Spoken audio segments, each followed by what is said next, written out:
కాదా అనేది కేసీఆర్ చెప్తే బాగుంటుందని బీఆర్ఎస్ నేతలకు ప్రభుత్వ వైపు బీర్లా ఐలయ్య సూచించారు. శాసనసభ సమావేశాల్లోనే బీఆర్ఎస్ పక్షం విలీనం కానుందని తెలిపారు. స్వచ్ఛందంగా బీఆర్ఎస్ ఎమ్మెల్యేలు కాంగ్రెస్లో చేరుతున్నారని చెప్పారు. ఇచ్చిన హామీలు గ్యారంటీలు అమలు చేయడమే లక్ష్యంగా తమ ప్రభుత్వ కార్యాచరణ ఉంటుందన్న ప్రభుత్వ వైపు బీర్లా ఐలయ్యతో మా ప్రతినిధి రాంబాబు ఫేస్ టు ఫేస్.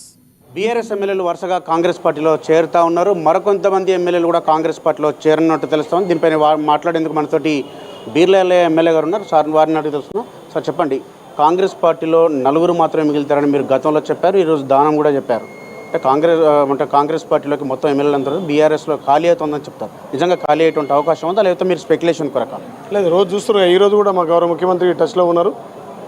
వాళ్ళు ఏదున్నా గతంలో ఆ నియంత పాలనలో తట్టుకోలేక ప్రజలకు చేరువలేక మొన్న ఏదైతే కేసీఆర్ నియంతృత్వ పాలనకు నిదర్శనంగా ఇప్పుడు గౌరవ ముఖ్యమంత్రి ఏదైతే ప్రజాపాలన నిర్వహిస్తుండో ప్రజలకు అందిస్తున్నటువంటి సేవలు కానీ ప్రజలకు ఇచ్చినటువంటి వాగ్దానాలు ఒక్కొక్కటి నెరవేర్చుకుంటూ రైతులకు మహిళలకు పెద్దపీట వేస్తుంది. కాబట్టి మేము కూడా గౌరవ ముఖ్యమంత్రి రేవంత్ రెడ్డి పాలన భాగం పంచుకోవాలని చెప్పి ప్రతి ఒక్కరు కూడా ఇలా మా ముఖ్యమంత్రి టచ్లో ఉన్నారు.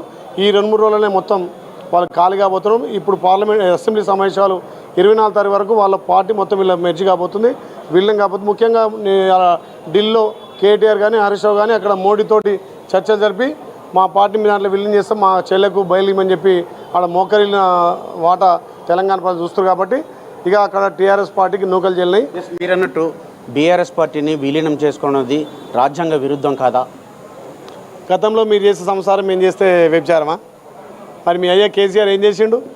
ఇప్పుడన్నా వీళ్ళు ఉన్నటువంటి ఎమ్మెల్యేలు ఎమ్మెల్సీలు అంతా కూడా ప్రజాపాలన వచ్చి గౌరవ ముఖ్యమంత్రి పాలన వచ్చి మా ముఖ్యమంత్రి ఎమ్మెల్యేలతోటి మంత్రులతోటి రోజు మమేకమై మీ నియోజకవర్గాల్లో సమస్యలు ఎట్లున్నాయి, ప్రజలకు ఏ రకంగా మనం సేవలు అందిద్దామని ముఖ్యమంత్రి రోజు ప్రజా దర్బార్తో రోజు ఆయన నివాసంలో ప్రతి ఎమ్మెల్యేకు అపాయింట్మెంట్ ఇచ్చి మాట్లాడుతుంటే దాన్ని చూసి ప్రజలు వస్తున్నారు. గతంలో మీరు బలవంత పెట్టి కేసులు పెట్టి ఎన్నో రకాల చిత్రహింసలు పెట్టి లొంగపరుచుకొని మీరు ఎమ్మెల్యేలు సంతలో పసలు కొట్టుకున్నారు. మరి మీకు పూర్తి మెజార్టీ ఉంది. 2014 63 వచ్చింది, 63 మంది వచ్చారు, మీకు 60 మంది చాలు. మరి మొన్న కూడా 80 మంది 82 వచ్చారు, అయినా మా కాంగ్రెస్ వాళ్ళు 12 మంది చేర్చుకున్నారు. మరి మీకేం పోయే రోగం అది? మీరు చేస్తేనేమో రాజ్యాంగబద్ధం, మేము చేస్తేనేమో ఇంకో తీరేనా? ఇది ఆ రోజు మీ అయ్యాని అడిగేది ఉంటే ఇలా ఈ కేటీఆర్ కానీ హరీష్ రావు మాట్లాడే మాటలకు తెలంగాణ ప్రజలు ముక్కు మీద వేలేసుకుంటున్నారు. మీ నూకలు చెల్లినాయి. కాబట్టి మొన్ననే మీరు పార్లమెంట్ ఎలక్షన్లో బతకుండగానే మీ శరీరం అవయవాలు దానం చేసి వాళ్ళు 2 గెలిచి ఉంటే ఇంకా 6 మీరు దగ్గర ఉండి గెలిపించారు. అంటే 12 మంది ఎమ్మెల్యేలను పార్టీలో చేర్చుకున్నప్పుడు కూడా మీరు రాళ్లతో కొట్టాలి ఎమ్మెల్యే అని చెప్పి మొయినాబాద్ పోలీస్ స్టేషన్లో కూడా కేసు పెట్టారు కదా. అంటే అప్పుడున్నటువంటి పరిస్థితుల్లో వాళ్ళు లొంగపరుచుకొని వాళ్ళు డబ్బులకు అమ్ముడుపోయారు. ఇవాళ వాళ్ళు స్వచ్ఛందంగా ఈ ప్రజాపాలనలో భాగస్వామ్యం కావాలని చెప్పి మా ముఖ్యమంత్రి ఢిల్లీలో ఉన్న రాత్రి 1 గంట వచ్చేంత వరకు కూడా మేము వచ్చి చేద్దామని చెప్పి ఇంటి కూడా ఎమ్మెల్యేలు వస్తున్నారు. అంటే ఈ ప్రజాపాలన వచ్చి గౌరవ ముఖ్యమంత్రికి ఇక్కడ ప్రజలకు ఉన్నటువంటి యాక్సెస్కు ప్రజలతోటి ఏ రకంగా మమేకం కావాలి, ఎమ్మెల్యేలతో ఏ రకంగా సమయం ఇచ్చి ప్రజాపాలన చేయాలనే గౌరవ ముఖ్యమంత్రి నిర్ణయానికి కట్టుబడి ఇవాళ ఎమ్మెల్యేలు మిగతా వాళ్ళు కూడా ఇవాళ క్యూ కట్టి అందరూ కూడా వీళ్ళు వచ్చి వాళ్ళ పార్టీ బీఆర్ఎస్ పార్టీ కాంగ్రెస్ పార్టీలో మెర్జ్ కాబోతుంది, ఏది విలీనం కాబోతుంది. మీరు ఎట్లా రాజ్యాంగబద్ధం ఉన్నదో దానికి మేము నిదర్శనంగా చూపిస్తాం. మీలకి అక్రమంగా ఏది ఒత్తిడి కొలగో లేకపోతే వాళ్ళ మీద కేసులు బనాయించో ఏ రకంగా చేసేది కాదు. స్వచ్ఛందంగా ఎమ్మెల్యేలు ఎమ్మెల్సీలు కాంగ్రెస్ పార్టీ జాయిన్ అవుతున్నారు. కురియన్ కమిటీని కలిశారా మీరు? కలవడానికి కొంచెం లేట్ వచ్చింది. ఇక్కడ మా గౌరవ ఎమ్మెల్యే నకరికల్ ఎమ్మెల్యే వేముల విషయం గారు ఒక స్వచ్ఛందంగా 300-300 మందికి ఇలా ఫ్రీ ఎడ్యుకేషన్ పెట్టి అక్కడ స్కూల్ ప్రారంభం చేసింది. కాబట్టి అక్కడ రావడం వల్ల కొంచెం లేట్ అయింది. ఆ కురియన్ కమిటీ నేను కానీ మా మిర్యాలగూడ ఎమ్మెల్యే బిఎల్ఆర్ కానీ ఇలా లేఖ ద్వారా ఇక్కడ ఉన్నటువంటి పరిస్థితులు అయినా కురియన్ కమిటీ కూడా ఏమంటుందంటే మొన్న కొన్ని ఓడిపోవడానికి అట్లా కారణం ఏందని ఆలోచన చేస్తే మొన్న ఇక్కడ మా ఓటు బ్యాంకు గతంలో అసెంబ్లీలో 39% వస్తే ఇప్పుడు 40% ఓట్లు వచ్చినాయి.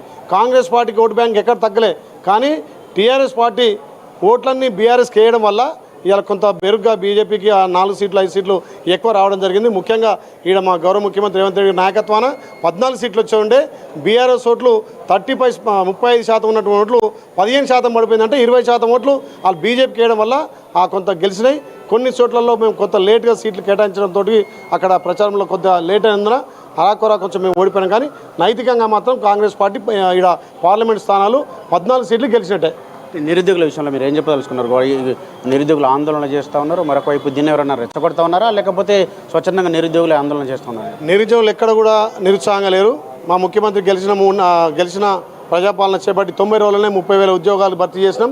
మెగా డిఎస్సీ చేయబోతున్నాం.